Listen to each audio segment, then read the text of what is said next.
Thank you to everybody who participated in answering the questions that we asked last week. And we got some pretty interesting results. So if you could see by the pie chart that we showed you in your email, you're going to notice that we asked 3 different questions. One is, what's your ideal timeline, your dating timeline, from dating to engagement and from engagement to wedding? And is this something that you've thought about before or not, or casually, right?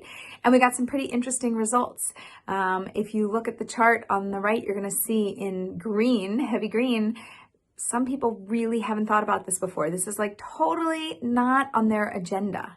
And I want to address some of the people in that category and say, not just to them, but to all of us, this is something that's really important. And I love when people have their own timeline. Now, why do you need your own timeline? Your partner, Eliza, is going to have a different timeline. So what good does it do for me to make up my own timeline? Because I don't know what's going to be, and I don't know who I'm going to be with, and how am I going to really know what's going to work in that moment? So what I want you to do is just visualize with me, okay? All we're doing is charting out what potentially would work for you in your ideal made-up world of meeting somebody and things working. And the reason that we want to know this is there is a baseline of comfort. And it goes like this. When you're trying to figure it out and you're thinking about this, if I said to you, how long do you want to date before you get engaged? Let's say you met the perfect person today. You start dating, you're dating. Things are going. You like them, they like you like them, they like you. It's still working. How long do you want to keep dating? You're like, oh, I don't know. Great.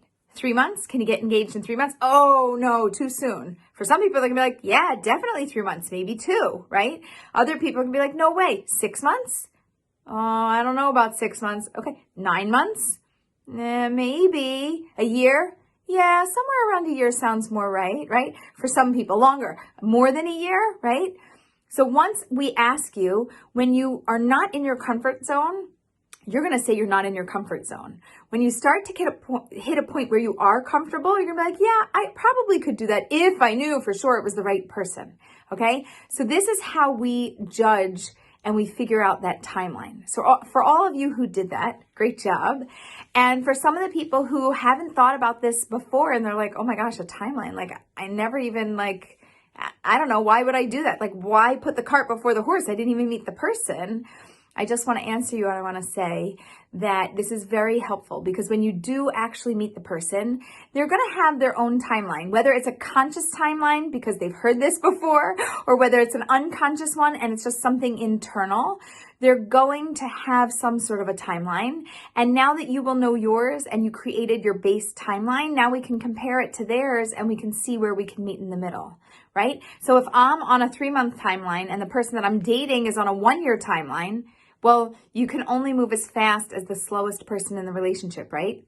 Which means if I want to keep dating this person, I'm going to have to extend my timeline to a year, or I can have a conversation with the person and say, hey, a year is going to be too long for me.